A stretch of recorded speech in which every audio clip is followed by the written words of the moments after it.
esse painel Transformação Digital e Gestão de Ativos Intangíveis. Então, um prazer muito grande, né, poder discutir esse tema, né, de tanto da transformação digital quanto a gestão de ativos intangíveis nesse contexto. Então, é muito relevante para o país, para as organizações. Eu fico muito feliz de ter aqui comigo, né, uma equipe aí maravilhosa que vai poder nos compartilhar bastante experiência com a gente, e a gente vai aprender um pouquinho com eles também, não é isso? Eu não posso também deixar de agradecer aí o espaço, né, que o SciBiz está disponibilizando para a gente discutir esse assunto tão importante na noite de hoje. E o SciBiz, que é um evento que já vem procurando aproximar a academia das empresas, das organizações, é uma iniciativa bastante importante, né, para a gente realmente levar mais conhecimento para a sociedade. Então, um mérito muito grande da USP de liderar esse processo, e nós, né, do Centro Universitário FEI, ficamos felizes de poder colaborar com essa iniciativa. Mas, né, sem mais delongas, vamos dar a boa noite para os nossos colegas, nossos painelistas. Eu gostaria de apresentá-los. Primeiramente, né, a Adriana Cacu Defende, que é gerente de comunidade no Distrito Inova HC. Adriana, muito obrigado, né, pela presença na noite de hoje aqui. Obrigada, Henrique. Boa noite, pessoal. Boa noite a todos e todas. Eu sou a Adriana Cacu. O pessoal me conhece por Cacu, então fiquem à vontade. Sou graduada em Ciências Biológicas pela Unesp de Bauru. Também participei aí de muitos projetos de extensão, sempre voltado para a parte de empreendedorismo. E hoje sou muito feliz aqui em poder atuar como Community Manager do Distrito Inova HC com a vertical de Health Tech, Biotech, Hard Science e Wellness também. Então, obrigada e prazer em compor essa conversa. Muito legal, Adriana. Muito obrigado. Bem, eu passo agora, né, a apresentação para Guilherme Rabelo. Guilherme é gerente comercial e inteligência de mercado do Inova Incor. Então, Guilherme, prazer muito grande tê-lo aqui conosco na noite de hoje para esse debate aí sobre transformação digital e gestão de ativos intangíveis. Seja bem-vindo. Obrigado, Henrique. É um prazer estar com vocês aqui, estar com a minha colega lá de HC, a Adriana Cacu, né? A gente convive num ambiente grande de inovação e de proliferação de novas ideias e provocações da saúde, que é o HC, e também estar com vocês nesse evento, né? É muito bom, espero poder contribuir, né? Sou engenheiro de formação, mas sou transplantado na saúde agora por adoção, quase, né? Então, vai ser um grande prazer para falar sobre esse tema apaixonante, a transformação digital. Muito legal, Guilherme. Obrigado pela participação. Bem, e agora, por último, mas não menos importante, certamente, o professor Celso Lage. O professor Celso Lage é chefe da divisão de pós-graduação e pesquisa da Academia do INPI, o Instituto Nacional da Propriedade Industrial. Então, professor Celso, muito obrigado pela presença na noite de hoje. Obrigado a vocês, eu que agradeço o convite, uma boa noite a todos. Tá? Eu sou especialista sênior no INPI em propriedade intelectual, principalmente na área de biotecnologia. Não é?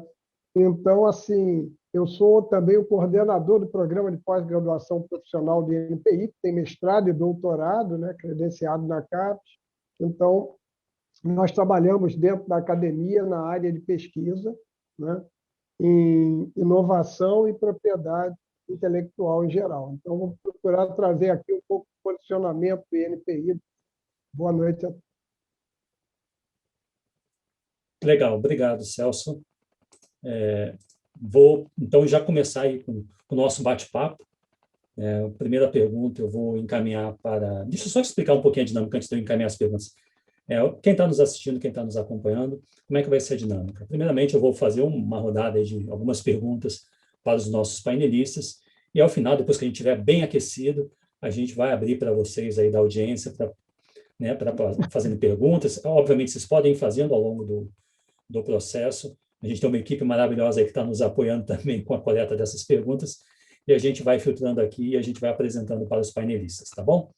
Então, começo já dando o kickoff aí no evento, realmente passando uma pergunta para o nosso colega Guilherme, e vamos falar do que realmente interessa aqui, que é a transformação digital.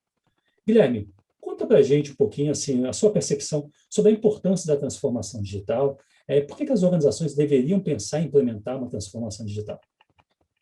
Essa é uma excelente pergunta, Henrique, e talvez seja a boa tônica para nós aí do painel, né? Quando a gente fala de transformação digital, eu creio que a nossa preocupação deva ser entender que transformação digital é mais do que digitalização ou informatização. A transformação digital, a primeira palavra na transformação já vem trazendo para nós o conceito de um processo, né? A transformação não é um fato esporádico, um fato pontual, ela é uma dinâmica de mudança.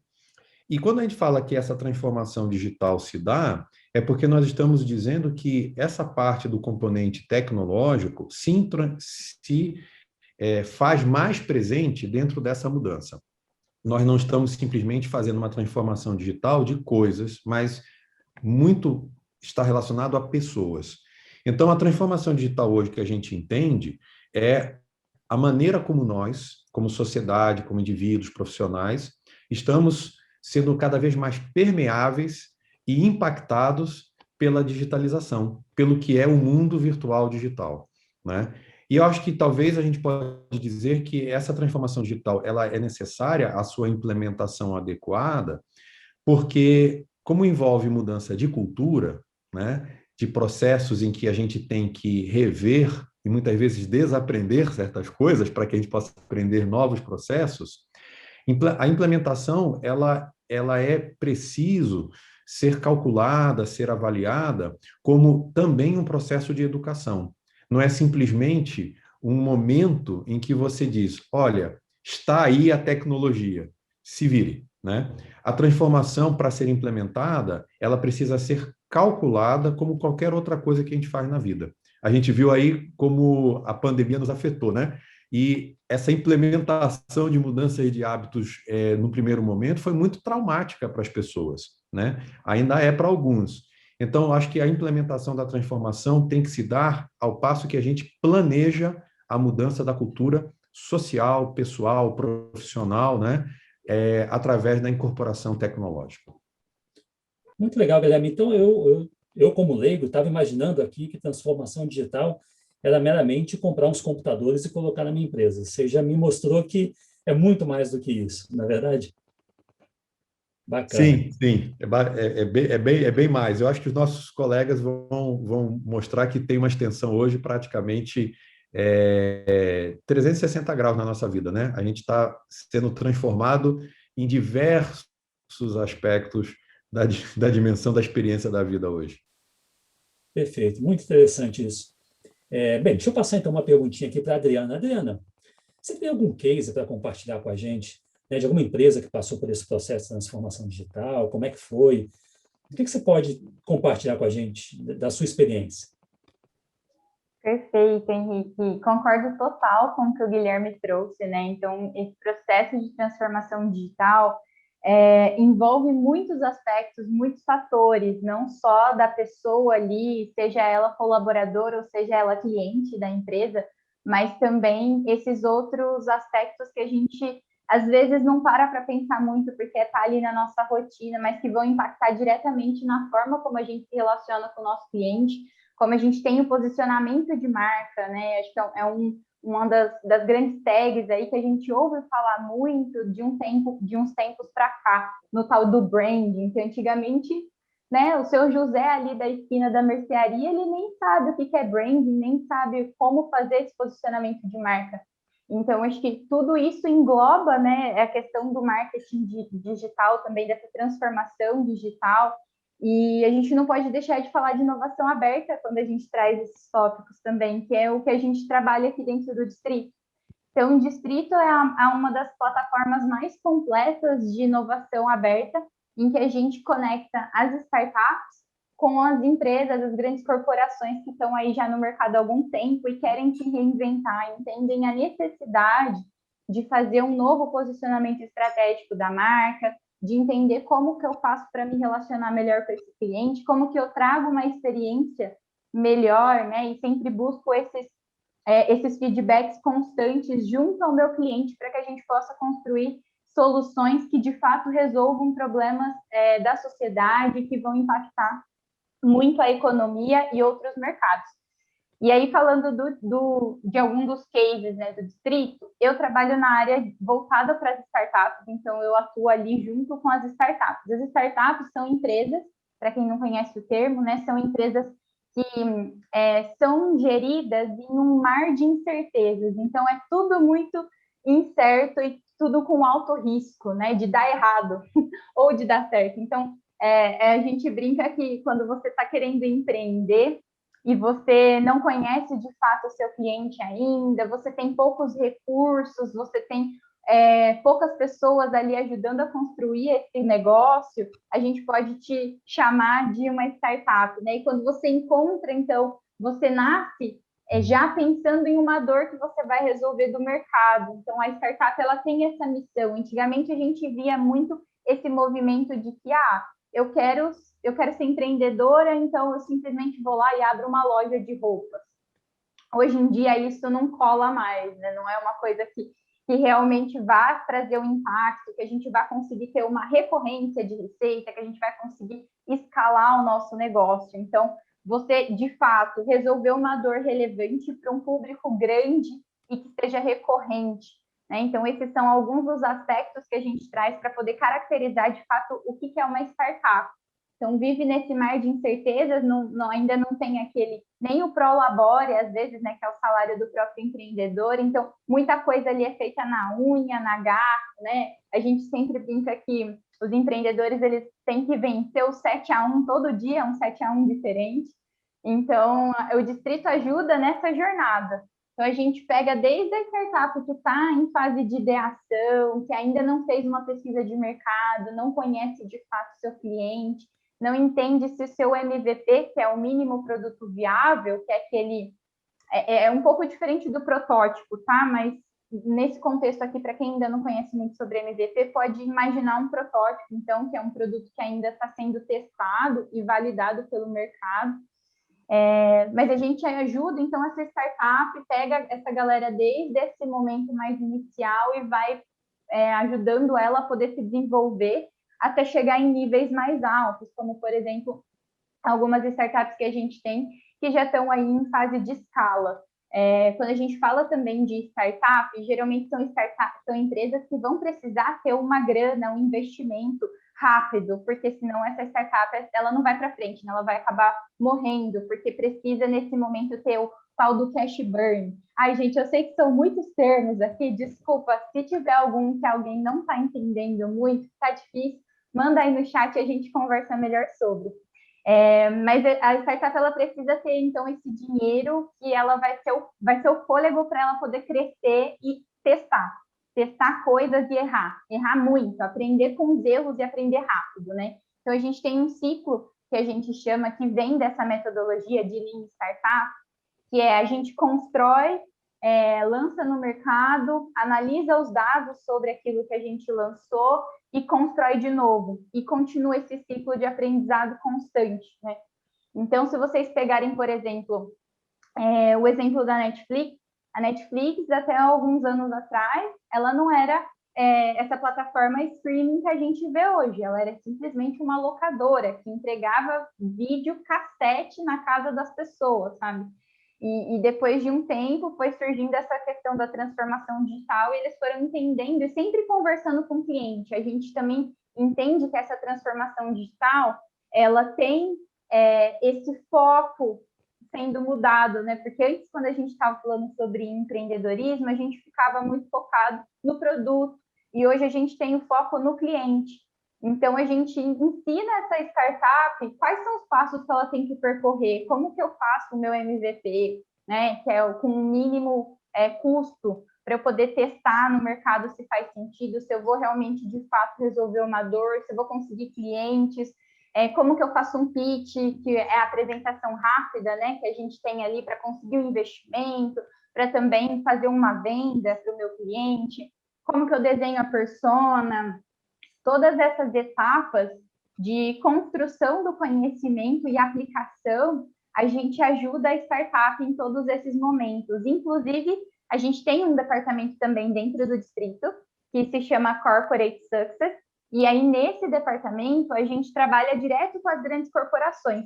Então, a inovação aberta, ela de fato acontece quando eu tenho, por exemplo, uma instituição, né, uma grande corporação que já está no mercado há um tempo, e ela quer trazer inovação para dentro, só que por ter muitas barreiras de entrada, então, nossa, eu tenho 10 mil funcionários, como que eu falo o que é inovação para esses 10 mil funcionários, como que eu trago o Agile para essa galera, como que eu faço para mudar todos esses processos que o Guilherme comentou, né?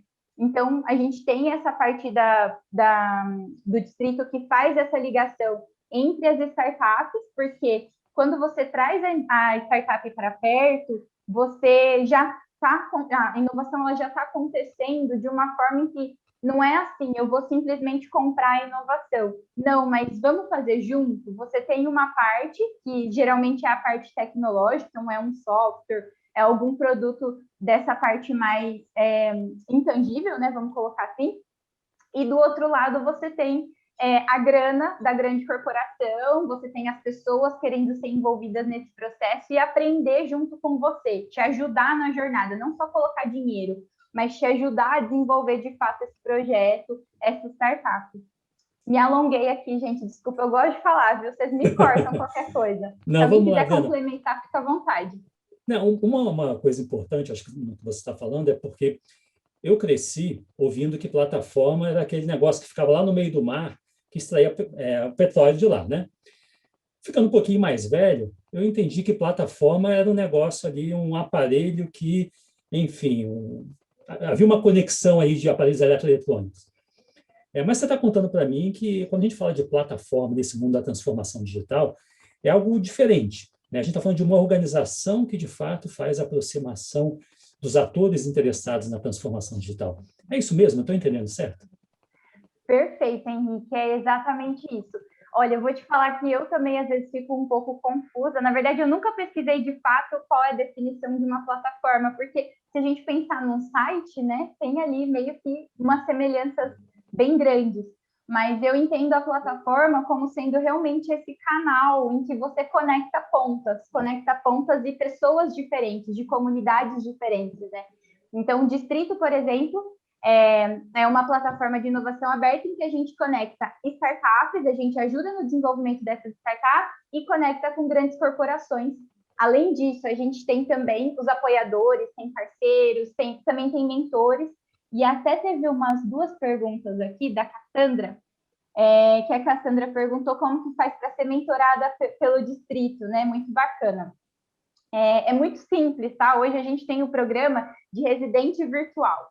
Então, eu não sei se vocês já ouviram falar em hubs de inovação, mas hubs de inovação também é um termo que está bastante em voga hoje em dia e que as pessoas têm sempre falado bastante, que a gente já associa, né, com questões disruptivas, com startups e todas essas palavrinhas aí que estão na moda.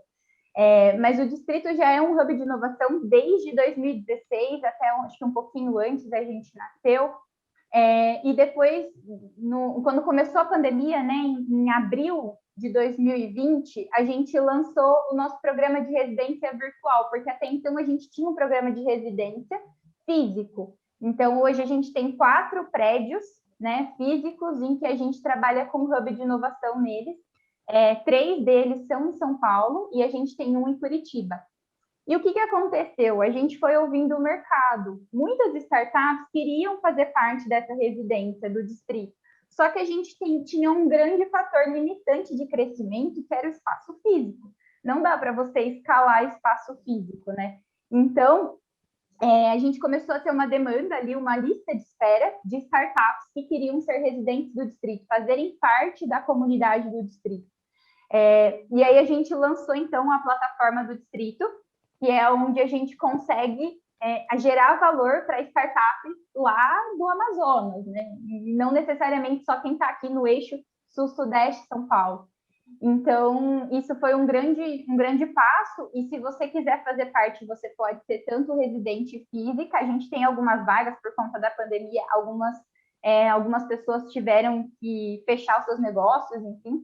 Então, a gente tem algumas vagas no hub físico e também a gente tem vagas no hub digital, porque daí é ilimitado, né? Então, se eu vou ter 5 usuários utilizando a minha plataforma ou se eu vou ter 660, que é o que a gente tem hoje, né? Só falando das startups, fora o número de corporações e o número de mentores que também têm acesso à plataforma, não muda muita coisa, né? Então, ali eu tenho que pensar em como que todo mundo vai interagir, é lógico, para não dar nenhum bug e as pessoas terem uma experiência ruim utilizando a plataforma, mas, via de regra, se a gente fosse fazer uma comparação para o presencial, né, seria muito mais difícil, porque ao mesmo tempo que eu escalo o meu produto ou o meu serviço no físico, eu também tenho que escalar os meus custos quase que na mesma medida. E aí essa parte da margem do lucro, enfim, dessas outras questões, elas acabam sendo muito afetadas. Né? Mas eu não sei se eu consegui responder, mas basicamente, se você quiser ser residente do distrito, é só acessar o site, eu vou deixar aqui no chat depois para vocês, tá bom? Excelente, Adriana, obrigado. Deixa eu avançar mais um pouquinho aqui, deixa eu passar a palavra agora para o nosso colega Guilherme ainda, né? Já dei a palavra para ele uma vez, agora vamos de novo, Guilherme. A Adriana já falou um pouquinho do papel aí do distrito nesse processo de transformação digital. O Inovincor, né? O que você pode contar para a gente, né, sobre o papel do Inovincor nessa iniciativa de transformação digital? Legal.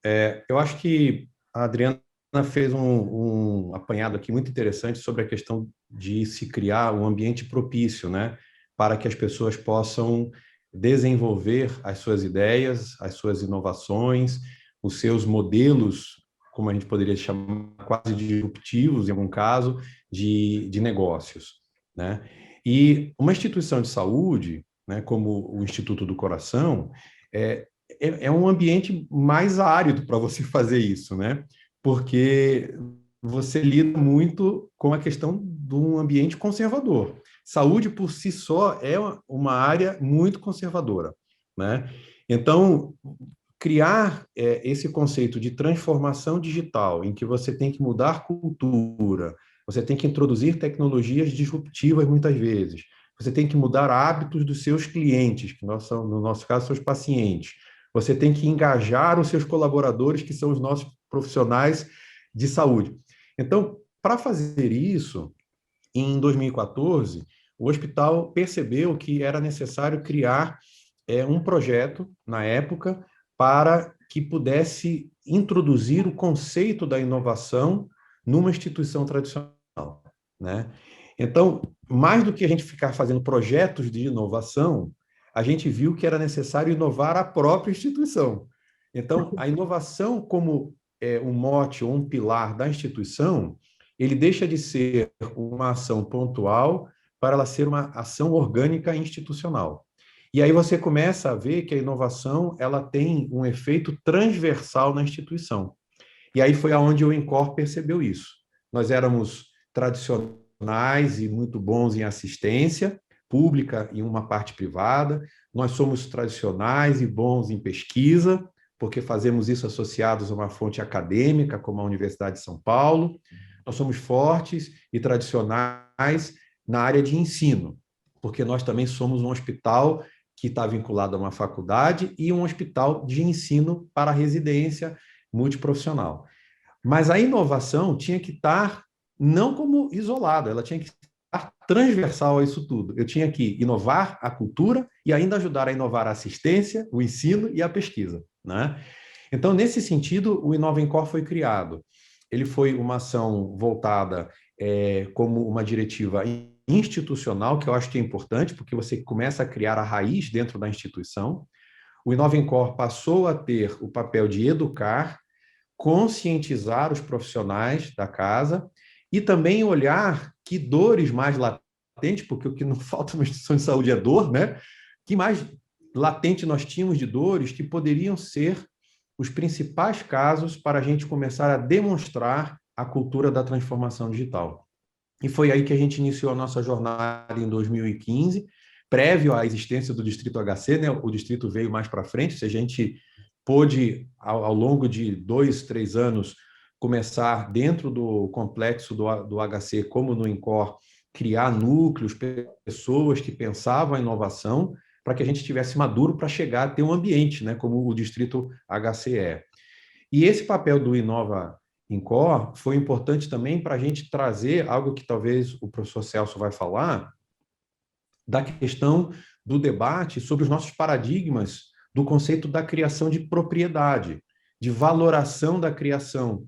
Porque no nosso mundo acadêmico, né, como talvez o professor Celso vai bem dizer, a gente vê, nós temos aí décadas de um ambiente, Henrique, em que a gente valorizava muito a publicação, o conceito da divulgação e da informação do saber. Então, talvez o ápice do nosso trabalho era uma publicação científica de alto impacto. A gente valorava isso como sendo o mais importante do resultado de toda a cadeia da criação. Eu publiquei o meu trabalho.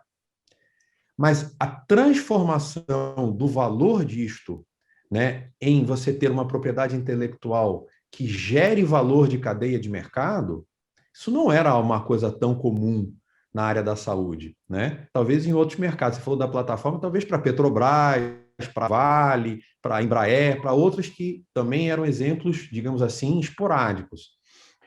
Então, a gente percebeu também que grande parte daquilo que vai chegar lá no INPI, né, para a gente poder registrar, teve que ser construído esse conceito do que é inovar a mercado, o que é criar uma propriedade de valor, o que é eu ter a parte jurídica, a parte de modelo de negócio, a parte da formação das pessoas que vão poder entregar esse valor aos clientes.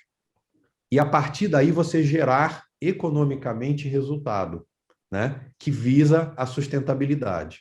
Então, acho que esse foi o nosso papel, né, de modo aqui sintético, né? O Inova Incor hoje está estabelecido, nós temos 6 anos de estrada, em que a gente criou efetivamente um modelo dentro de uma instituição em que hoje vários dos profissionais das áreas, tanto assistencial, de ensino, pesquisa, conseguem entender que fazer um trabalho de projeto científico não é a mesma coisa que fazer inovação. Inovação é muito mais.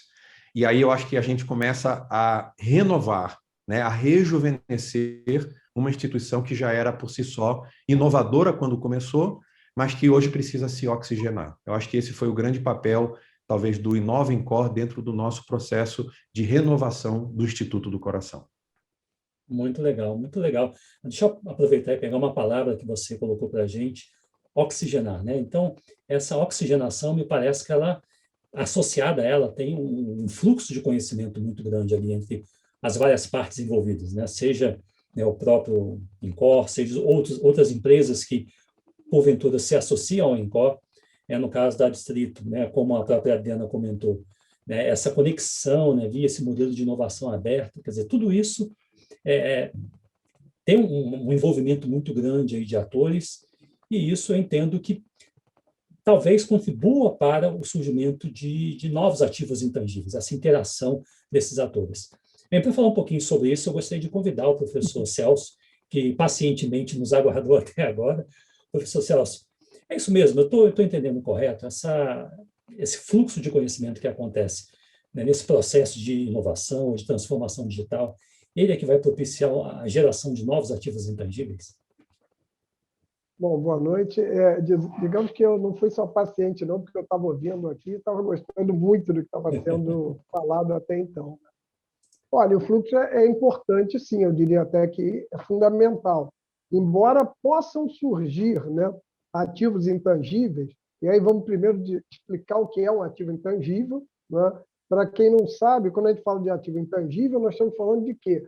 Daqueles ativos, né, que não são de caráter material, normalmente. Eles se baseiam em conhecimento. Então, por exemplo, uma patente, né, você está protegendo os direitos sobre uma invenção. Então, você tem direitos exclusivos, né, sobre aquela invenção. Qualquer um que queira produzir, comercializar, né, aquela invenção vai ter que estar autorizado. Uma marca também pode ser licenciada. Se você desenvolve a marca de um produto importante, outros querem, né, produzir e vender aquele produto, normalmente teriam que ter autorização do detentor da marca para fazer essa produção, ou um design, né, protegido. Então, os ativos intangíveis são aqueles ativos, geralmente, o quê? Baseados em conhecimento. Eles não são um ativo material, como as escrituras dos imóveis, né? os automóveis e máquinas de uma indústria. Não, nós estamos nos referindo agora a bens imateriais, baseados em conhecimento, né? Então, o que vai acontecer muito? Uma coisa que é interessante, isso não envolve só patentes, marcas e design, não. Envolve também, por exemplo, o conhecimento tácito dentro de uma empresa, a capacidade de realizar. Isso é um ativo que ela tem intangível. Se nós olhássemos em 1975 uma grande empresa, na média, ela tinha 16% de ativos intangíveis. Agora, em 2020, isso já chega a 90% do capital de uma empresa, do patrimônio dela, são intangíveis. Então, você vê essa inversão que houve. E empresas como a Microsoft, por exemplo, que vive de criação, muito mais. Tá? Então, nós temos que rever, né, todo esse conceito, porque o importante, o que está definindo hoje o valor de uma empresa é essa capacidade criativa, não é? Esse valor da marca, dos designs e das patentes, das invenções que ela tem. E no ponto, principalmente da criação, da inovação, as patentes, né, se nós formos pensar assim, esse fluxo de conhecimento é fundamental. E não é de hoje. Né? Você pode ter uma invenção isolada? Pode. Mas se você pensar, por exemplo, a invenção da lâmpada, Thomas Edison inventou a lâmpada. Eu diria que Thomas Edison acendeu a lâmpada. Porque, ao longo do processo de chegar na lâmpada, tiveram outras invenções patenteadas. E ele conseguiu o resultado final que todos queriam, mas ele, para isso, utilizou a patente de outro. Então, ele teve que compor um acordo para que isso saísse. Aí saem duas grandes empresas, né? O Westinghouse, que tinha um monte de patente, e a General Electric do outro, do Edison. Então, assim, a natureza do conhecimento científico e mesmo tecnológico, ela é colaborativa. Por mais que você desenvolva a coisa a portas fechadas, mas você depende do resultado de outros para que aquilo avance. Então, você interage tanto dentro da empresa como fora. E esse fluxo não ficaria restrito, ao meu ver, a simplesmente o lado tecnológico da invenção. Porque a invenção ela é um componente da inovação, mas se aquilo não chega ao mercado, não chega à população, não chega ao público, não é inovação. Tá certo? Então, quando você, para chegar ao público, você vai ter que circular por outros setores. O inventor não sabe vender aquele produto, não sabe negociar, embora ele seja uma peça importante até na transferência de tecnologia, mas ele não vai ser o elemento que faz tudo. Então, essa troca, essa interatividade, ela é fundamental dentro da empresa e com outros componentes externos hoje em dia. Legal, obrigado. Agora, professor Celso, o senhor que atua lá no Instituto Nacional da Propriedade Industrial, qual é o papel do INPI nesse processo aí de apoiar as empresas na gestão dos ativos intangíveis? O INPI ele não é um cartório, né, que fica concedendo direitos. Né? Na verdade, até porque uma patente é um instrumento altamente técnico. Né? E toda análise é feita tecnicamente para avaliar se ela tem novidade, ou seja, se foi a primeira vez mesmo que inventaram aquilo, se ela tem o passo novo, uma inventividade, que é a atividade inventiva, então não basta ela ser nova.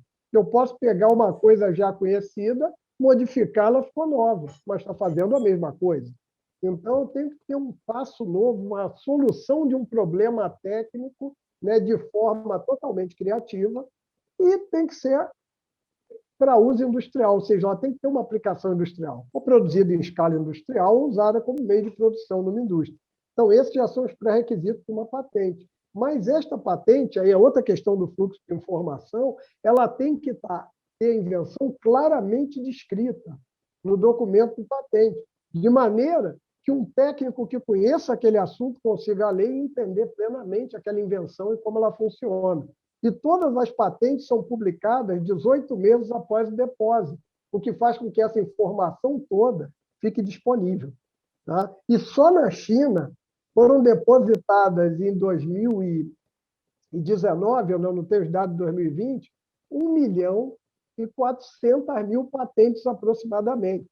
Então, você vê a quantidade de informação que vai sendo disponibilizada nesse processo. Então, o INPI também disponibiliza todas as patentes que entram lá. Elas ficam públicas, né? E todo mundo tem acesso, inclusive o documento digitalizado. Né? Então, assim, não é só isso. Nós ainda caímos também no fato do INPI ser um órgão que tem como papel, um dos papéis do INPI é disseminar informação sobre propriedade industrial. Então, tem todo um trabalho de capacitação para fora do INPI, capacitando empresas, capacitando, né, instituições de pesquisa, ensino mesmo também. Então, assim, o INPI participa diretamente com cursos de transferência de tecnologia, cursos sobre registro de programas de computador, redação de patentes. Então, assim, o INPI ele dá uma ampla formação, um amplo conhecimento nessa área. Certo? Legal. Deixa eu ver, então, se eu entendi direito. No fundo, o INPI ele tem dois papéis principais. Um papel que é o de, talvez dois ou três, né? O de registro, né? Enfim, se os ativos intangíveis são gerados, eu posso solicitar o registro, né? Desde que atenda determinados pré-requisitos, para que aquele ativo intangível seja caracterizado como de propriedade de alguém. Então, acho que esse seria um papel. Um segundo papel, até mesmo em função dos sistemas, seria a difusão de conhecimento do que está registrado, ou seja, tem uma marca registrada, isso é possível identificar no INPI. Eu tenho uma patente que foi concedida, eu consigo identificar o conteúdo dessa patente. E tem um terceiro papel, pelo que eu entendi, que é justamente essa difusão, não do conhecimento dos documentos, mas a difusão do conhecimento do sistema, como o sistema funciona, como que as organizações, as pessoas podem utilizar esse conhecimento, né, da melhor forma possível para justamente trabalhar a gestão dos ativos intangíveis. E com É isso cursos de mesmo? busca de patente, redação de patente, entendeu? Estimulando o uso da informação tecnológica em patente, porque é uma coisa, como vocês estavam falando aqui, o professor Guilherme ali falou uma coisa excelente, que é a questão do quê? De se preocupam em publicar. E, por isso mesmo, se lê muito artigo, se tem muito acesso à informação em livros e artigos científicos. Então, qualquer cientista de bancada, né, o termo qualquer aí no sentido apenas amplo, não é de respeito, não, porque eu também era um cientista de bancada, né? Antes de vir para o INPI, eu passei quase 20 anos na universidade como professor da UFRJ. Né? Então, assim, eu diria que os cientistas, em geral, já desde a pós-graduação como alunos, eles são habituados a ler artigos, né? Principalmente lerem muitos artigos. Então, quando você está trabalhando e tem volume de informação que te permite escrever um artigo, você sabe, eu tenho um artigo, eu vou publicar, e publica. Agora, a gente não é treinado na universidade a usar patente como fonte de informação bibliográfica. Então, não é comum que se leia patente na universidade. Ao não se ler patente, às vezes você tem uma invenção patenteável e não patenteia, porque nem fazia ideia que poderia vir a patentear aquilo. Entendeu? Isso acontece muito, eu vi isso várias vezes. Quando o pessoal faz a disciplina da gente, né, o pessoal da universidade começa a fazer disciplina de propriedade intelectual em biotecnologia, que eles começam a ler patente, porque a gente coloca isso, aí eles olham e dizem, peraí, isso aqui é patenteado? Mas se eu soubesse, eu podia ter patenteado, sim, podia. Né? Só que, às vezes, se publica antes. Então, essa visão que está tem, ou patenteia ou publica, também é falsa. Deposita a patente, depois que depositou, pode publicar à vontade. O primeiro mamífero clonado, a ovelha Dolly, né, ela foi publicada também numa revista importantíssima, um dos principais periódicos científicos do mundo. Mas ela também rendeu 2 patentes de quase 50 páginas cada uma, com um nível de detalhamento enorme. Né? Então, assim, quando a gente vê essa informação toda que está dentro do sistema de patente, é importante que os pesquisadores de universidades e centros de pesquisa, mesmo em pesquisa básica, consultem essa informação, porque vai ter coisas que não vão ser publicadas que estão lá já prontas. Então, já é o famoso hashtag Fica a Dica. Já temos aí, né, uma dica muito importante para quem está envolvido aí com ativos intangíveis, né, essa base de dados aí de conhecimento que está disponível para ser, né, digamos assim, aprofundada, para ser vasculhada, explorada. Muito legal. Agora, eu imagino que também, assim como foi bem comentado aqui entre os vários colegas, é que essas interações, esses fluxos de conhecimento, enfim, essa geração de ativos intangíveis, por justamente ter essa natureza intangível, traga também uma série de desafios para ser gerenciado. Então, eu queria ouvir um pouquinho, não sei se Adriano ou Guilherme, quem puder começar, na experiência de vocês, que desafios que vocês vivenciaram, né, na gestão desses ativos intangíveis? O que foi mais difícil, ou o que aparentemente é mais complicado nesse processo todo? Primeiro as damas, né? Vai, Adriana. Obrigada, Guilherme. Bom, vamos lá. Eu acho que são muitos desafios, viu, Henrique? Acho que começa por aí, são desafios bem complexos que a gente não estava acostumado, né? Então, a forma como a gente conduzia o trabalho, como os processos eles aconteciam, estão mudando de uma forma muito rápida e a cada dia que passa a gente consegue ter uma percepção disso, que antes era muito difícil também, né? Eu acho que um dos principais desafios que a gente tem quando a gente fala sobre transformação digital, quando a gente fala sobre inovação aberta, e olhando aqui, puxando a sardinha para o meu lado, né, que seriam aí as health techs, é que muitas vezes, quando a gente vai conversar com um founder daquela startup, e aí ele fala para a gente, olha, estou terminando de construir o meu MVP. E aí, quando a gente olha, né, startups de outras verticais, de outros segmentos, quando estão realizando o MVP, dá para você construir o MVP com uma landing page, que demora, sei lá, 1 hora para você fazer. Só que quando a gente está falando de health tech, biotech, parece que são bichos de 7 cabeças, porque um MVP ele pode custar uma vida, né? Então, é um outro desafio. Tem a questão das barreiras, que nem o Guilherme trouxe aqui também, que até o Celso também trouxe, que eu achei incrível, porque eu, por exemplo, não conhecia tudo isso que o NPI ele disponibilizava. E faz total sentido, né? A gente poder ter esse tipo de informação, começar a se habituar em ler esse tipo de documento desde a época da graduação, porque também é uma fonte riquíssima de conhecimento, e um conhecimento que ele tem uma base tecnológica muito forte e aplicado à sociedade de alguma maneira, né? Que isso são coisas extremamente importantes. Então, acho que um dos grandes desafios seriam esses, a gente conseguir ajudar a fazer com que esses empreendedores, eles validem o negócio dele, que eles consigam trazer essa certificação, essa credibilidade dentro do mercado, com o MVP que ainda não está sendo, de fato, usado por clientes, né? Mas que a gente consegue já ter grandes impactos. E aí, só citando um exemplo aqui, a gente tem uma startup na comunidade que o founder ele veio da universidade também, né? Inclusive da USP, e ele é cardiologista, e ele desenvolveu uma impressora 3D em que você consegue ali com algumas biotintas já produzir alguns órgãos que são pequenos assim e que a gente consegue transplantar para as pessoas, sabe? E a ideia, né, assim, principal da startup é que daqui no máximo 7 anos a gente consiga já imprimir um coração e aí fazer essa cirurgia, né? Então, olha a magnitude de um MVP como esse. Como que eu chego para o investidor? Porque o meu trabalho também é ajudar essa startup a se comunicar com o mercado.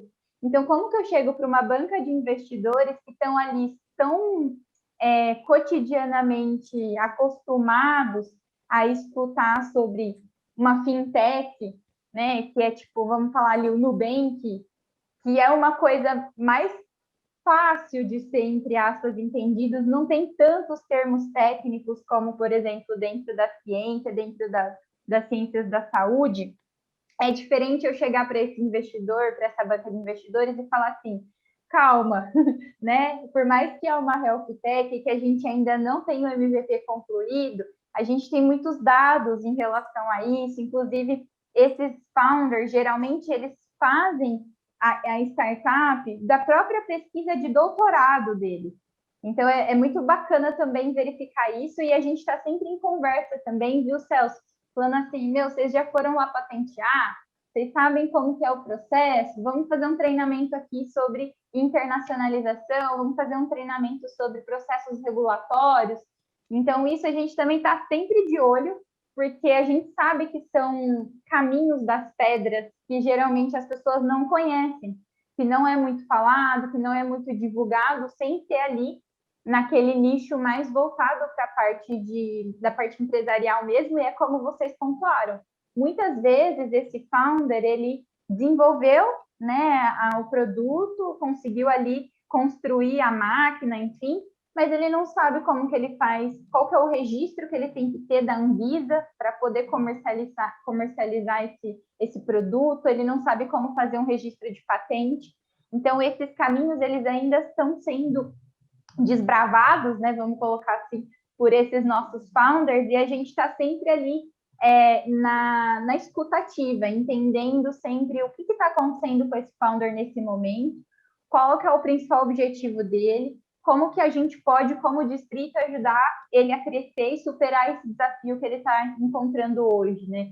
Então, acho que os principais desafios são esses e sempre ter esse olhar mais crítico, porque muitas vezes não vai existir uma receita de bolo, não vai existir assim, Adriana, você tem que fazer isso aqui para sair do ponto A e chegar no ponto B. É tudo muito personalizado, é tudo muito subjetivo, né? E são esses desafios que às vezes é uma barreira de entrada de um mercado.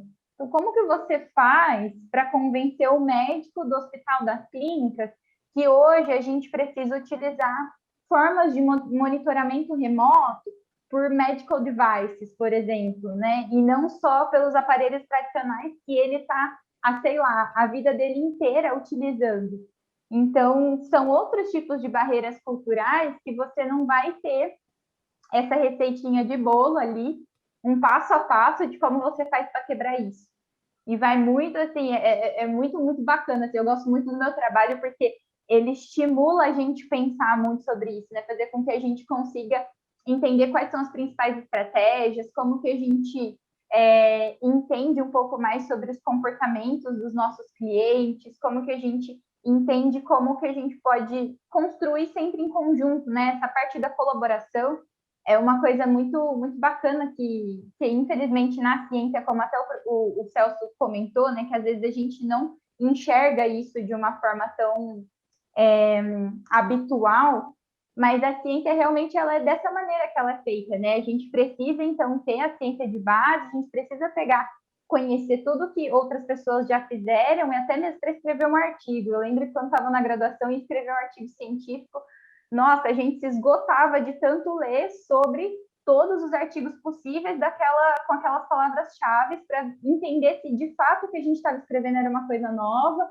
se o que a gente estava trazendo ali de contribuição era uma coisa que agregar e que ainda não existia, né? E quiçá eu soubesse que a gente poderia fazer essa pesquisa também no INPI e talvez aí ter uma patente desenvolvida. Mas são esses os principais desafios assim, que eu sinto no meu dia a dia. Legal, Adriana. Obrigado aí pela experiência. Guilherme, e você? Como é que você vê os desafios aí nessa gestão dos ativos intangíveis? Qual é a sua realidade lá? Bom, eu acho que a Adriana falou bastante coisa que eu concordo, nós vivemos uma experiência muito semelhante. Eu queria resgatar um aspecto muito relevante e elogiar a brilhante colocação do professor Celso, né? Nós temos que reconhecer que há um gap educacional, né, professor Celso, na questão do conhecimento que vem da educação da propriedade intelectual, né? Nós temos uma dificuldade de entender que aprender sobre o valor da criação é parte do sucesso do empreendimento. E a gente foi doutrinado por muito tempo dentro dessa parte acadêmica, onde nós gostamos apenas do sucesso do reconhecimento, e a publicação científica é muito disso, né? É o sucesso do reconhecimento. Eu fiz a minha publicação, fui no congresso, e aí a gente não ensinou o nosso país a ter o valor da propriedade intelectual, da propriedade industrial, como uma meta a ser perseguida. ela quase virou, às vezes, um ocaso episódico, né? Em que ele disse, eu posso patentear isso? Ou seja, às vezes a patente até é entrada, e talvez o professor César depois pode dizer, como algo a ser pendurado na parede, né? Era como se fosse mais uma coisa que eu ganhei um certificado e eu pendurei um prêmio lá. E eu acho que esse talvez seja um dos grandes desafios agora da inovação, porque, como a Adriana bem disse, inovar na saúde não pode ter o mesmo mote, sim, às vezes que é singelamente reproduzido de que eu faço rápido, erro rápido e recupero rápido. Fazer rápido na saúde pode ser algo danoso e mortal. O errar rápido também leva a uma questão de sensação de tolerância com o mau resultado da criação. E isso significa que eu entreguei algo ruim para o paciente, que às vezes está numa situação já debilitada. Então, é este mote, e aí eu talvez falo isso quando falo com as empresas que eu dou mentoria, ou às vezes quando tem esses processos de hackathons, assim, eu digo, olha, infelizmente você não pode se dar o luxo na Health Tech. Para os meus alunos de Health Tech, eu digo, este luxo do errar rápido, fazer rápido, não existe. Você precisa pensar que do outro lado tem uma pessoa que pode sair machucada ou pode ter um efeito colateral do teu descuido do teu processo criativo. Então, nós precisamos subir a barra. A outra coisa que eu acho que é difícil, Henrique, na questão da gestão do intangível, como o professor Celso muito colocou, nós somos muito materiais. Então, a gente quantifica e valoriza o que a gente apalpa. E o grande valor hoje na transformação digital é intangível porque é invisível. É difícil tangibilizar para uma população inteligência artificial. Você tangibiliza o Google Maps, o Waze, né? Mas o que está por trás fazendo, que é o que tem mais valor, porque senão aquele mapa não funcionaria, isto a pessoa não consegue mensurar, a população normal, e nem o empreendedor às vezes. Então, acho que tem aqui essa questão da dificuldade que vem às vezes por causa da deficiência da educação, do aprendizado, da conscientização do valor que tem em você se debruçar sobre ler uma patente, você fazer um curso sobre o que era uma patente, quando você modela um negócio, você entender que você precisa proteger esse conhecimento. Você não deve ser apressado em querer reconhecimento, você precisa ter a valorização devida e a paciência devida para você fazer as coisas no devido rito, para que você possa fazer aquilo que dê resultado depois. Então, todas essas coisas, elas são difíceis para a gente ensinar quando a gente tem décadas, inclusive na academia, de que o outro padrão é o bom, né? Não é que é bom ou ruim, é um bom diferente. E às vezes talvez seja até melhor, dependendo do alvo que você quer alcançar. E aí isso se transforma muitas vezes, eu vi, apenas para concluir, projetos de oportunidades sensacionais dentro do INCOR. Eu vi projetos de pesquisa acadêmica sensacionais que poderiam se transformar em maravilhosos produtos, em maravilhosas patentes, mas o timing foi errado. Ou seja, não se preservou, né, com essa perícia porque a pessoa não sabia que poderia fazer. E, às vezes, um outro equívoco, o professor Celso depois pode dizer, às vezes, num determinado projeto, você tem chance de ter diversas patentes, não é apenas uma, diversas, elas são, às vezes, incrementais, complementares, e elas podem ser boas para o seu produto, mas para de outro também. Então, eu acho que esse ensino desse intangível que precisa ser visível para a gente, ele é intangível, mas ele tem que ser visível. Isso eu acho que a gente precisa acrescentar rapidamente, para que a gente possa ter uma maior produção, como a gente disse aqui, um crescimento chinês, né, professor Celso? Um crescimento chinês de patentes, né? Porque nós temos um componente muito importante no país, nós temos capacital humano, né, intelectual muito bom. Excelente. O brasileiro é muito criativo, mas ele precisa ser mais inovador e não apenas inventor. Legal, obrigado, Guilherme. Bem, deixa eu aproveitar então que você mencionou aí algumas vezes o professor Celso, passar a palavra para ele, né, nesse momento. Professor Celso, você ouviu aí alguns comentários, né, experiências aí tanto da Adriana quanto do Guilherme. O senhor teria algum ponto aí de destaque, né, nesse processo de gestão dos ativos intangíveis que o senhor gostaria de destacar? Bom, você vê o seguinte, né? Às vezes as pessoas querem saber, mas quanto vale uma patente? A patente vai depender muito, né, da aceitação do mercado. Então, a gente tende a achar que patenteamento é para elementos de alta complexidade. Por exemplo, para eu patentear, eu tenho que ter um computador da NASA, né, uma sonda espacial, e não é verdade. Patentes muito de dispositivos simples, né, já renderam muito dinheiro para quem desenvolveu. Por exemplo, aquele lavador de arroz, né, aquele de plástico simples, aquele dispositivo rendeu muito dinheiro para a inventora, né? Uma empresa resolveu produzir, vender, e ela detinha o direito sobre a patente. Então, assim, você não precisa ter a patente de um medicamento inovador. Às vezes, um dispositivo, né, simples, que resolve um problema muito comum a todo mundo, ele pode render muito no mercado. Então, é difícil avaliar uma patente simplesmente pela complexidade, né?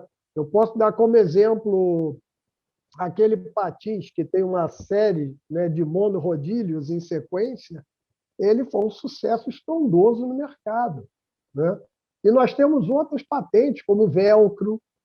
A gente só pensa, hoje em dia, até por conta da transformação digital, né, patentes, a gente pensa em Apple, em Google. É verdade, eles têm muito, né? Mas a gente também não precisa descuidar daquilo que é simples. Às vezes, a própria empresa inventa um sistema, um dispositivo qualquer para resolver um problema dela, e aquele problema pode atingir a vários outros. E ela pode, né, extrapolar aquilo para o mercado com um ganho muito grande, né? E quanto às universidades também, instituições mais acadêmicas, a mentalidade é assim, não, mas se eu publicar, eu estou doando aquilo. Isso é falacioso. Eu vou explicar por quê, na minha concepção. Porque quando você está doando alguma coisa, aquela coisa tem que lhe pertencer.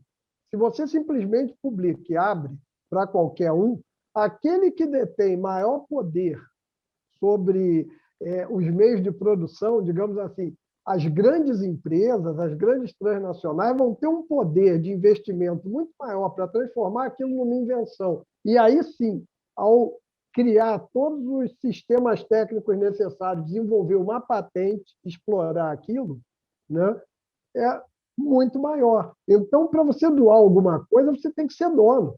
Então, desenvolver onde quer que seja, eu proponho que primeiro patenteie.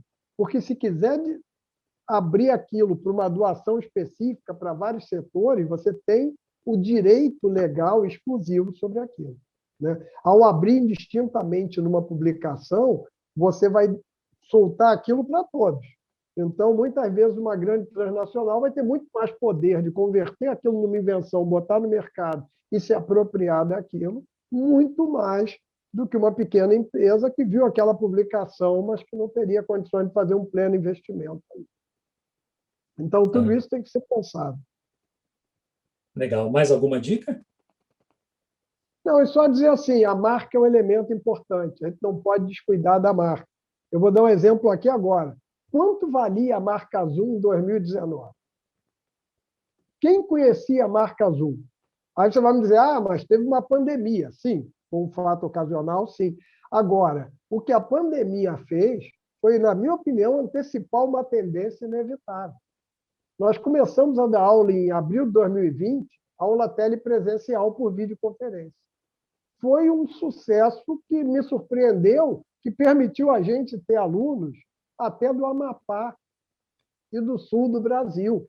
Então, nós antes, nas aulas presenciais, nós tínhamos alunos de fora do estado do Rio de Janeiro, mas eram poucos, né?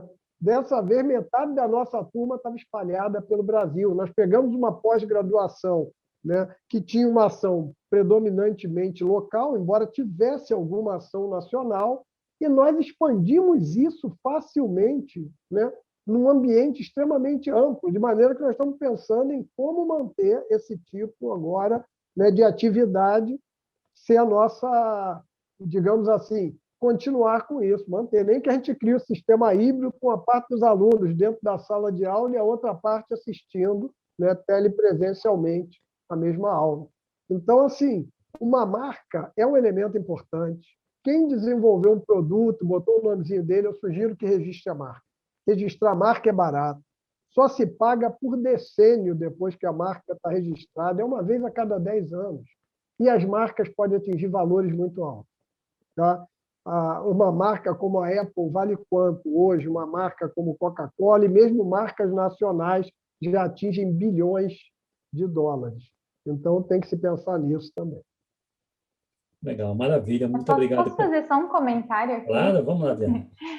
Isso que o Celso trouxe é muito importante, né? É o que a gente fala quando a gente traz comparação de proposta de valor, né? Geração de valor. Porque quando a gente está falando de valor, a gente não está dizendo exatamente o que é o preço, mas é o que agrega, né? O que são os ativos intangíveis. Então, o que vai agregar esse produto? E muitas vezes a gente tem o produto A, que é semelhantíssimo ao produto B, mas o produto A, por ser de uma marca que já é famosa no mercado, enfim, já tem uma autoridade naquele segmento, ele acaba tendo um preço mais alto do que o produto B por conta disso, né? Então, esse tal do branding, gente, ele é essencial. Hoje em dia, quando a gente vai procurar alguma coisa para comprar, quando a gente está pesquisando, a gente pesquisa na onde? A gente pesquisa no Google, né? Então, se eu não estou lá no Google, provavelmente você não vai ter um alcance muito grande, você não vai chegar de fato nas pessoas que você deveria para poder ter uma base de clientes e fazer a sua empresa crescer. Então, é pensar sobre isso, né, que o branding, começar a trabalhar o branding desde o início da sua startup é super importante para poder mostrar e conversar de fato com esse cliente de que você não está comprando simplesmente o produto A, mas você está comprando o produto A porque a gente impacta diretamente o setor Y e a gente faz aqui aquele tal do Golden Circle, né, do Eric Consign, que ele traz, que é o porquê você compra das empresas, porque elas fazem, não o que elas fazem de fato. É meio doido até quando a gente fala essas coisas, mas é muito engraçado quando você pergunta até entre nós aqui, quando você vai comprar, o que você leva em consideração? Você não leva só mais em consideração como o produto foi feito e o que ele vai te agregar, mas você também pensa nas questões, nossa, isso daqui é feito de uma embalagem que depois eu vou conseguir reciclar, ou se não, essa empresa ela tem alguma ligação com a questão do meio ambiente, da conservação do meio ambiente, ela tem alguma ligação também com a remuneração justa, ela traz diversidade para o mercado, ela é uma empresa que traz representatividade, que eu me vejo ali participando e colaborando para que aquela empresa cresça também.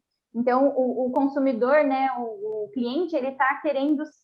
Hoje a gente vê um nível de comprometimento com as marcas muito grande, em que você sai de uma posição de cliente e você passa a ser também um partner, né? Aquela pessoa que é parceiro da empresa, que quer construir junto com a empresa para deixar um legado para as próximas gerações. Muito bacana, Adriana. Obrigado pela contribuição. Guilherme, passando então, a gente está já chegando no horário, antes de passar para a audiência, você teria alguma dica aí para dar para o pessoal, né, que está preocupado com a gestão dos ativos intangíveis? O que você poderia falar? Sim, eu acho que talvez a primeira dica que a gente tem que passar é estude, né? Se informe. Não falta informação hoje disponível, né? Então, se você está querendo criar alguma coisa, você deve ser o maior interessado em saber como proteger isso que você vai criar, né? Então, acho que o professor Celso deixou bem aqui claro, nós temos informação em diversas entidades públicas, privadas. A internet hoje nos fornece aí uma quantidade enorme, inclusive de aulas, cursos, tutoriais, autoridades falando sobre a importância, né? Então, eu acho que a primeira coisa para o empreendedor, antes dele querer sair criando coisa, é ele querer reaprender ou aprender novas habilidades, né? E o empreendedor da área de saúde, muitas vezes, que já é um profissional de saúde, ele vai ter que aprender habilidades que não foram ensinadas para ele na faculdade de medicina, de enfermagem, de físio. Não foi, porque nós não formamos empreendedores de saúde, nós formamos profissionais assistenciais, em grande parte, e alguns deles também com vocação científica. Então, acho que há um dever de casa, diante de você se aventurar, é você se educar. Acho que a segunda coisa que a gente precisa lembrar, e aqui fica uma dica, você não constrói sozinho. Então, você talvez possa ser a principal força criadora dentro do empreendimento, mas as inovações de maior sucesso são colaborativas. Então, nós precisamos entender, com modéstia e humildade, que tem pessoas que farão muita diferença no nosso sucesso se nós estivermos dispostos a ouvi-las, né? Então, precisamos ouvir as pessoas. E precisamos ouvir, muitas vezes, até para que a gente possa reavaliar e dizer, realmente, eu não estava no caminho certo, né? Não é só ouvir o que vai te dizer, parabéns, vai em frente, isso aí, uhul, tá ótimo. Não. O que vai te ajudar mais é o que vai fazer você refletir e dizer, puxa, você acha que é mesmo por aí, né? Você não me convenceu muito desse negócio que você está querendo fazer. Então, essas pessoas vão contribuir mais para nós, né? E, por último, né, a gente ter a devida cautela de sermos bons registradores das coisas. O brasileiro, não vou dizer que seja preguiçoso, seria uma palavra forte, mas o brasileiro não é, talvez, tão ávido de ser bom registrador das coisas. Então, a nossa memória está na habilidade de nós construirmos a história daquilo que nós estamos fazendo. Então, faça bons registros, porque depois, quando chegar lá no INPI, né, professor Celso, nós vamos precisar mostrar tintim por tintim como é que você chegou lá. E aí, se confiar na memória, pode ser que não vai conseguir mais, né? Então, a gente precisa ter método para fazer as coisas. Eu acho que seria um bom aprendizado, antes de a gente se aventurar nos hackathons. É bom fazer hackathon também, é bom fazer tudo isso, é uma diversão. Mas uma boa dose das coisas básicas não faz mal, não. Maravilha, muito obrigado. Obrigado aí pela colaboração, Guilherme. Deixa eu passar um pouquinho agora a palavra para o pessoal que está do outro lado da tela, tá certo? Eu sei que já teve um comentário aqui da Cassandra, querendo tirar uma dúvida, na verdade, com relação ao distrito, mas teve um comentário também do Evanildo Vieira, né, dando os parabéns ao professor Celso, né, e também aos demais participantes, falou que está aprendendo muito aqui com toda essa discussão. Fico feliz por isso. O Roberto Bernardes também está dizendo aqui que foi muito inspiradora aí essa discussão. Não sei se temos mais alguém aí com interesse em fazer alguma pergunta. Fiquem à vontade.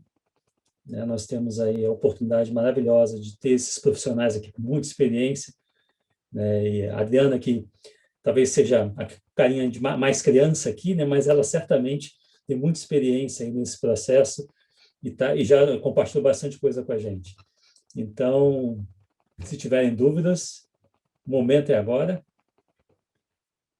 Olha, eu estou aqui como participante, monitor, né, do SciBiz, mas eu também sou estudante de mestrado, estou no primeiro semestre ainda, e aí quando eu vi o Celso falando, né, o professor Celso falando para a gente estudar, ler patentes, eu fiquei realmente bem surpreendido, porque eu nunca tinha ouvido isso, e aí eu gostaria de saber, assim, por onde que eu começo, né, para eu não pegar um documento já muito grande e eu me perder ali, para ter algumas noções, assim, que o senhor falou de cursos, né, a respeito, mas no próprio INPI eu consigo achar alguns guidelines para eu começar a entender esse processo? Tá mutado, professor Celso. Nós já tivemos no INPI, por exemplo, cursos de busca, né, de patentes, mas existem várias bases, por exemplo, o escritório europeu, ele tem uma base bem ampla, que tem mais de 100 países, né? Os escritórios de patentes deixam documentos lá. Então, por exemplo, quando eu falo em ler documento de patente, não é aleatoriamente. Se a pessoa tem um assunto de tese ou dissertação numa área de engenharia mecânica, ou numa área de engenharia civil, ou mesmo de eletrônica, ou física, química, farmacêutica, não importa. Ele vai ver dentro do que ele trabalha, do assunto dele, né? Do mesmo modo que ele faz uma busca em artigo, essas bases permitem busca. Ele vai fazer a busca, só que em documento patente.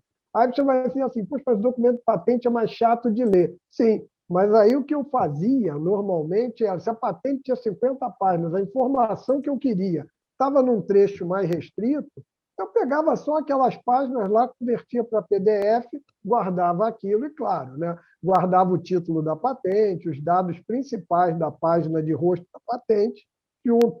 E outra coisa, as patentes também vêm com uma bibliografia citada.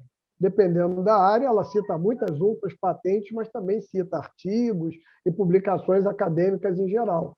Então, isso permite que você já enxergue naquela patente alguma rota ali tecnológica, as anterioridades que o próprio inventor usou como informação para chegar na invenção dele. Então, assim, existem várias bases dessa. O próprio INPI permite que seja feita a busca de patentes dentro do portal do INPI. O mesmo vale para o escritório europeu, para o escritório dos Estados Unidos, né? Então, se você botar www.spto.gov, você entra no escritório americano e lá você tem várias opções, tanto de busca quanto várias informações interessantíssimas, tá? Que vale a pena ler. O escritório europeu também tem várias informações, e isso é comum pelo mundo. E com uma vantagem, tá? O escritório europeu pega centenas de países lá. Então, se você chegar, quer dizer, centenas, né? Centenas é um exagero. Mas se você chegar lá e achar uma patente chinesa em mandarim, você vai dizer, eu não vou ler isso nunca. Não, ele já tem um convênio com o Google Tradutor que você traduz na hora. Tá? Quando eu fazia isso há 10 anos atrás, eu era obrigado a pegar aquela patente em mandarim, fazer uma busca no Baidu, que a China não permitia o Google lá dentro, né? Então, eu era obrigado a fazer uma busca usando o Baidu, que era o buscador chinês, dentro da China, achar aquela patente, copiar o HTML para passar no Google Tradutor. Hoje você faz isso automaticamente na busca, dentro da base do escritório europeu. Tá certo? Então, assim, você tem um acesso à informação patentária muito melhor hoje em dia. Excelente. Legal, obrigado, professor Celso. No fundo, Murilo, tem uma coisa interessante também, né, nesse processo todo. Eu estou lembrando da minha aula de ontem, né, chegando no final do semestre, e os alunos de mestrado estavam dizendo, puxa, né, primeiros 6 meses, parece que a gente está chegando agora no final do semestre, a gente está começando a aprender a ler artigo científico. E com a patente é a mesma coisa. É esse exercício cotidiano da leitura que faz você começar a ganhar proficiência no entendimento do conteúdo que está no documento de patente. Claro que você pode conhecer toda a estrutura, mas na medida que você vai conhecendo o linguajar que vai sendo desenvolvido, elaborado no documento de patente, você também começa a entender melhor o conteúdo que você pode extrair daí. Então, também talvez seja uma dica também, né? Quer conhecer mais? Leia. Né? Aonde? O professor Celso aí já deu várias dicas onde buscar essas informações. Agora, deixa eu passar aqui para uma perguntinha que veio da Cassandra novamente. Que bom, Cassandra, que você está participando ativamente aqui com a gente. A Cassandra quer saber sobre dicas para construir um pitch de sucesso. Bem, você agora, então, está aí com os experts que estão acompanhando esses pitches aí a todo momento. Então, bem, quem se aventura? Adriana, Guilherme, o professor Celso também? Pode começar, Guilherme, agora. Assim, essa é uma boa pergunta, Cassandra, porque eu tenho ouvido muito pitch, né? E nas turmas que eu dou aula de MBA para isso, esse é um dos exercícios que eu passo para os alunos, né? Eles têm que saber vender, né? Porque o pitch é uma venda, né?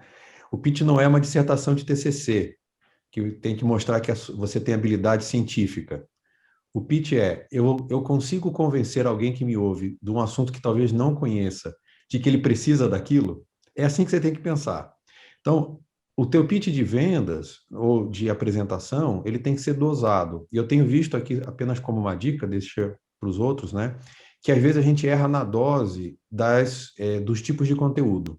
Gastamos tempos demais tentando explicar o óbvio e por que nós conseguimos fazer aquilo. E gastamos tempos de menos dizendo o porquê que aquilo é importante para a pessoa e quanto aquilo tem de valor para a pessoa. Então, esse erro na dose, às vezes, vem muito desse nosso viés de formatação científica, em que a gente tem que ser quase que exímio e extenuantemente comprovador daquilo que a gente fez. É importante que você mostre, mas você tem que ser objetiva. Qual é o problema? Qual foi a abordagem que eu fiz? E depois o seguinte, Se você efetivamente entendeu, você vai entender qual é a solução que eu tenho e qual é o valor dela. É isto que a pessoa vai pagar. É o valor de você solucionar uma dor. E não a minúcia de como você descreveu ou criou aquela solução de um aplicativo que ninguém sabe o que é fazer programação. Então, a gente muitas vezes vê pitches mal feitos porque a gente tenta ficar explicando a porca da parafuseta. E não porque a gente, na verdade, mostra como aquilo soluciona a problemática que a pessoa tem. Então, gaste mais tempo em mostrar o valor daquilo e não como você construiu aquilo. Adriana, a gente vai. Já estão me cobrando aqui que o próximo painel vai começar daqui a pouquinho, tá certo? Em menos de 10 minutos. Você consegue, em 1 minuto, fazer o seu pitch explicando para a Cassandra como é que ela pode ser bem-sucedida no pitch? Boa, vou tentar. Ótimas contribuições aí do Guilherme. Acho que o que eu tenho para agregar é que depende do seu objetivo, tá? Então, como o Guilherme trouxe aí, a gente tem vários modelos de pitch. Vai depender quem que é o seu público. Você vai fazer um pitch para ganhar conseguir um investimento? Você vai fazer um pitch de venda? Você vai fazer um pitch de parceria? Então, vai depender qual que é o seu objetivo com um pitch, quem vai ser o seu público, quem vão ser as pessoas que vão estar assistindo esse pitch, o que você quer delas, né? Então, deixar tudo isso bem claro também na apresentação, tem todo o diferencial. Então, você trazer ali bem claro o que é o problema que você está atacando, né? Em uma frase, qual é o problema que a sua startup identificou, como vocês validaram que esse problema, seja com pesquisas de informações secundárias, que aí são as pesquisas que a gente tem das grandes instituições, como universidades, como também institutos de pesquisa como IBGE, e também mostrar a validação pelos dados primários. Então, beleza, eu sei que, vamos supor, né, faz de conta que 70% da população brasileira ainda não tem acesso ao saneamento básico, segundo dados de uma pesquisa do IBGE de 2013.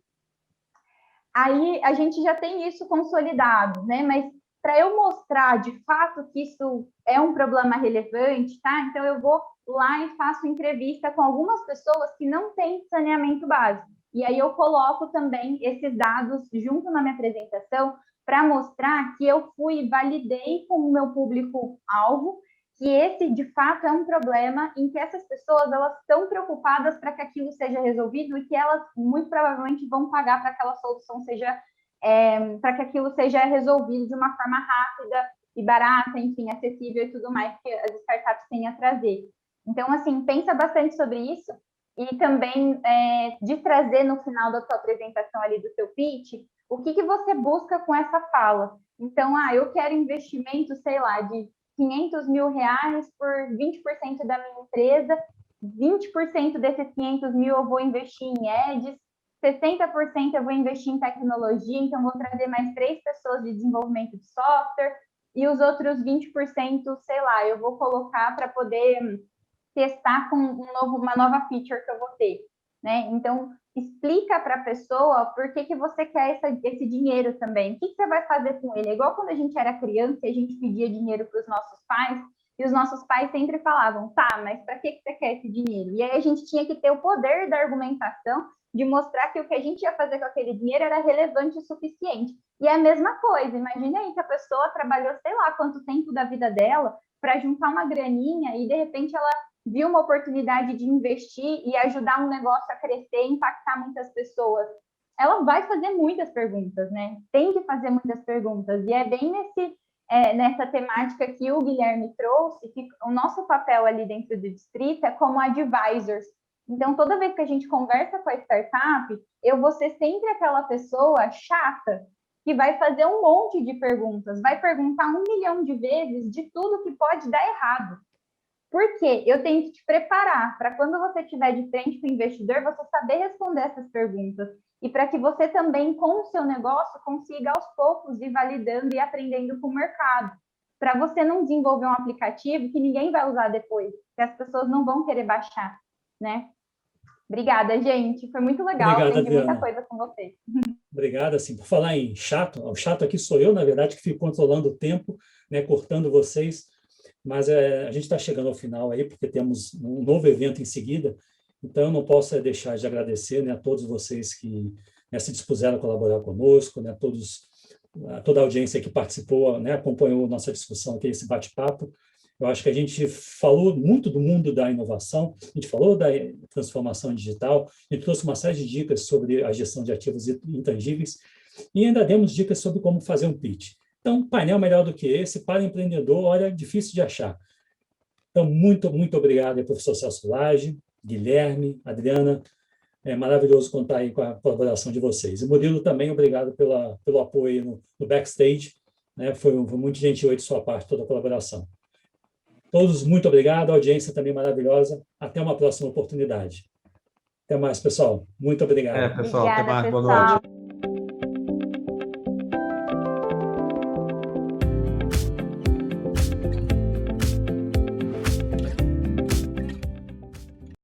Poder fazer escolhas significa conquistar um dos maiores desejos da humanidade, a independência. E o Sebrae abre as portas para pessoas que escolheram a independência e transformaram sonhos em projetos de vida, que ajudam a gerar empregos, desenvolver a sua comunidade e a transmitir a cultura empreendedora no país. Um lugar onde todos têm liberdade para escolher, inclusive escolher empreender. Sebrae, a força do empreendedor brasileiro.